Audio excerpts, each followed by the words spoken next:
আসসালামু আলাইকুম বন্ধুরা, দূরের কাছে পাশে দেশে বিদেশে যে যেখান থেকে এই মুহূর্তে আমি ভিডিওটি দেখছেন না কেন, আশা করছি সবাই আল্লাহর রহমতে ভালো আছেন, সুস্থ আছেন।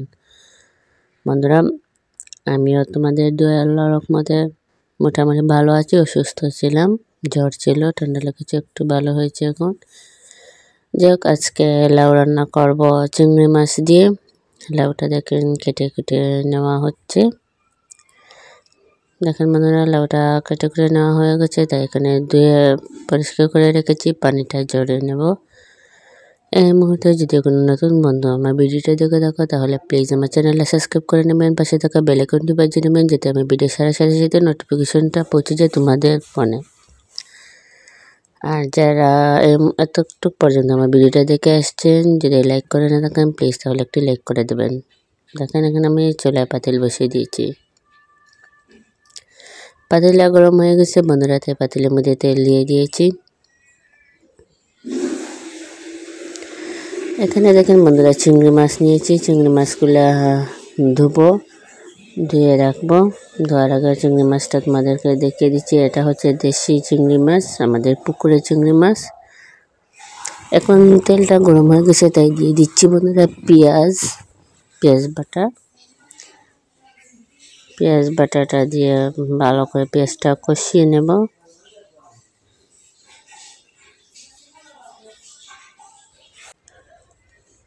পেঁয়াজটা ভালো করে নেড়ে চেড়ে দিচ্ছি বন্ধুরা। এখন দিয়ে দেবো স্বাদ মতো লবণ, দিয়ে দিব হলুদের গুঁড়া, দিয়ে দিব একটু মরিচের গুঁড়া। এটা লাউ তো, সামান্য একটু মরিচের গুঁড়া দেব।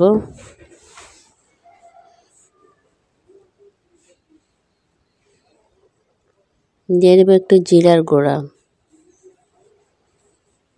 দিয়ে আমার মশলাগুলো এখন ভালো করে কষিয়ে নেব বন্ধুরা। আমার মশলাটা কষানো হয়ে গেছে, এখন দিয়ে দেবো চিংড়ি মাছগুলো ঢেলে। ধুয়ে রেখেছিলাম, পানি ঝরে গেছে, তাই এখন চিংড়ি মাছগুলো দিয়ে দিতেছি। দিয়ে চিংড়ি মাছ দিয়ে ভালো করে কষিয়ে নেব।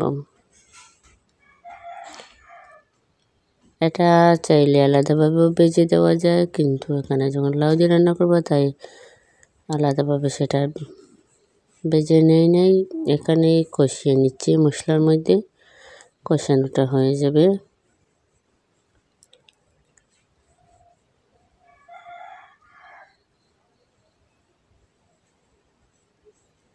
এখন লাউগুলা দিয়ে দেব। লাউগুলা দিয়ে ভালো করে মশলার সাথে নেড়ে চেড়ে দেব।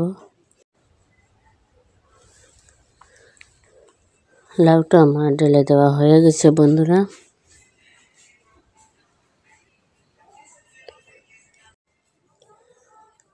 এখন আমি এটা ভালো করে নেড়ে ছেড়ে দেব।